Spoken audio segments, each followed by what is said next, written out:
Welcome to story time. Today story ஆர்வமுள்ள குட்டி குரங்கு மற்றும் மந்திர காடு.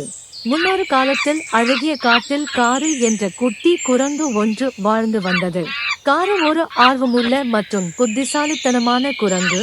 அவர் கொடிகளில் இருந்து ஊசலாடவும் மறைந்திருக்கும் பாதைகளை ஆராய்வதற்கும் தனது காட்டு வீட்டில் புதிய விஷயங்களை கண்டுபிடிப்பதற்கும் விரும்பினார். காருக்கு ஒவ்வொரு நாளும் ஒரு சாகசமாக இருந்தது. காட்டின் அனைத்து மூலையில் விசாரிக்க வேண்டும் என்று அவர் நினைத்தார். ஒரு பிரகாசமான காலையில் காரு மரத்திலிருந்து மரத்திற்கு குதித்துக் கொண்டிருந்த போது அவர் அசாதாரணமான ஒன்றை கவனித்தார். சூரிய ஒளியில் சின்னஞ்சிறு ரத்தினங்கள் போல் மின்னும் வண்ணமயமான ஒளிரும் இலைகளால் மூடப்பட்ட மரங்களுக்கு இடையே ஒரு குறுகிய பாதை இருந்தது. காருவின் ஆர்வம் அவருக்கு சிறந்ததாக இருந்தது. இந்த பாதையை நான் இதற்கு முன் பார்த்ததில்லை, அவர் கூச்சலிட்டார். அவரது சிறிய இதயம் உற்சாகத்துடன் துடித்தது. சிறிதும் யோசிக்காமல் காரு ஒளிரும் பாதையை தொடர்ந்தது. அடர்ந்த காட்டின் வழியே அது முறுக்கிக் கொண்டு அவன் முன்னெப்போதும் சென்றதை விட ஆழமான காட்டுக்குள் அவனை அழைத்துச் சென்றது. இங்குள்ள மரங்கள் உயரமாக இருந்தன. அவற்றின் கிளைகள் ஒன்றோடொன்று பின்னி பிணைந்து பச்சை நிற விதானத்தை உருவாக்கின. காட்டுப்பூக்களின் நறுமணத்துடனும் தொலைதூர அருவிகளின் சத்தத்துடனும் காற்று அடர்த்தியாக இருந்தது. காரு மேலும் முன்னேறிய போது பாதை திடீரென்று ஒரு வெளிச்சமாக திறந்தது. வெட்டவழியின் நடுவில் காரு இதுவரை கண்டிராத அற்புதமான மரம் நின்றது. அதன் தண்டு பெரியதாக இருந்தது. அதன் கிளைகள் ஒரு பெரிய குடை போல் பரவி பிரகாசமான சூரிய ஒளியில் இருந்து நிழலிடுகின்றன. ஆனால் உண்மையில் காருவின் கவனத்தை ஈர்த்தது. கிளைகளில் உயரமாக அமைந்திருந்தது ஒரு மந்திர மரவீடு.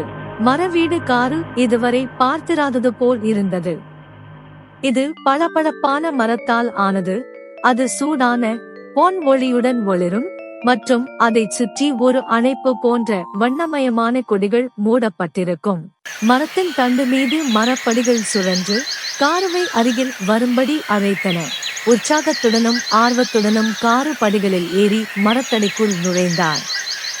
உள்ளே மென்மையான இலைகள் மற்றும் மெத்தைகள், மின்னும் விளக்குகள் மற்றும் மர்மமான பொருள்களால் வரிசையாக அமைக்கப்பட்ட அலமாரிகள் நிறைந்த ஒரு வசதியான அறையை அவர் கண்டார். பளபளப்பான கற்கள், செதுக்கப்பட்ட மர விலங்குகள் மற்றும் ஒளிரும் பிழைகள் நிரப்பப்பட்ட ஜாடிகள் இருந்தன. ஆனால் உண்மையில் காருவின் கண்ணில் பட்டது அறையின் மையத்தில் அமர்ந்திருந்த ஒரு சிறிய மரப்பெட்டி. பெட்டியில் இலைகள் மற்றும் விலங்குகளின் சிக்கலான வடிவங்கள் செதுக்கப்பட்டன. மேலும் அதில் ஒரு சிறிய குறிப்பு இணைக்கப்பட்டிருந்தது. அந்த குறிப்பு, இந்த பெட்டியை கண்டுபிடித்தவருக்கு ஒரு பெரிய சாகசம் காத்திருக்கிறது. அதை கவனமாக திறக்கவும், மாயக்காட்டின் அதிசயங்களை நீங்கள் கண்டுபிடிப்பீர்கள். பெட்டியின் மூடியை கவனமாக உயர்த்திய கப்ருவின் கண்கள் உற்சாகத்தில் மின்னியது. உள்ளே அவர் ஒரு மின்னும் வரைபடத்தை கண்டார். அது அதன் சொந்த ஒளியால் ஒளிரும். வரைபடம் காட்டின் படத்தை காட்டியது. ஆனால் அது முன்பு காரு பார்த்த எந்த வரைபடத்திலிருந்தும் வித்தியாசமாக இருந்தது. அதில் மறைந்திருக்கும் நீர்வீழ்ச்சிகள், ரகசிய குகைகள் மற்றும் காரு கேள்விப்படாத மர்மமான உயிரினங்கள் கூட காட்டப்பட்டது. காரு வரைபடத்தை தொட்டவுடன் மரத்தாலானது மெதுவாக அசைக்கத் தொடங்கியது. அவருக்கு கீழே உள்ள தடம் ஒளிரத் தொடங்கியது. அவர் அதை அறியும் முன் மரத்தாலானது தரையில் இருந்து உயர்த்தப்பட்டது. மரத்தடி காட்டிற்கு மேல் உயரமாக மிதந்ததால் காரு வரைபடத்தை இறுக்கமாக பிடித்து கொண்டான். அவருடைய வீட்டை பறவை கண் பார்வைக்கு கொடுத்தான். மரத்தடி ஆறுகள் மற்றும் மரங்களின் மேல் பறந்து அவர் நினைத்து பார்க்காத இடங்களுக்கு காருவை எடுத்துச் சென்றது. ஒளிரும் நீர்வீழ்ச்சிகள், மறைந்த குளங்கள், படிகங்களால் ஒளிரும் குகைகள் மற்றும் காற்றில் இரகசியங்களை கிசுகிசுக்கும் மரங்கள் ஆகியவற்றை கண்டார். பேசும் தக்கன்கள், ஒரு புத்திசாலித்தனமான வயதான ஆமை மற்றும் ஒரு விளையாட்டுத்தனமான ஜாகுவார் குட்டி போன்ற மாயாஜால உயிரினங்களை கூட காரு சந்தித்தார். ஒவ்வொரு புதிய அதிசயத்திற்கும் வரைபடம் காருவை வழிநடத்தியது. மேலும் ஒவ்வொரு கண்டுபிடிப்பின் போதும் காரு தனது இதயத்தை மகிழ்ச்சியினாலும் ஆச்சரியத்தினாலும் நிரப்புவதை உணர்ந்தார்.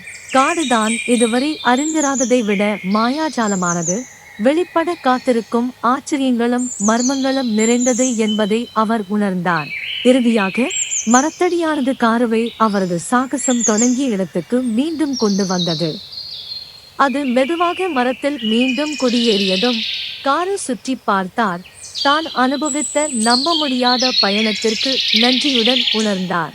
சூரியன் மறையத் தொடங்கியதும் தனது குடும்பத்திற்கு திரும்புவதற்கான நேரம் இது என்று காருவுக்கு தெரியும். ஆனால் மந்திர காடு எப்பொழுதும் அங்கேயே இருக்கும் என்பதை அவர் அறிந்திருந்தார். அவர் மீண்டும் ஆராய்வதற்காக காத்திருந்தார்.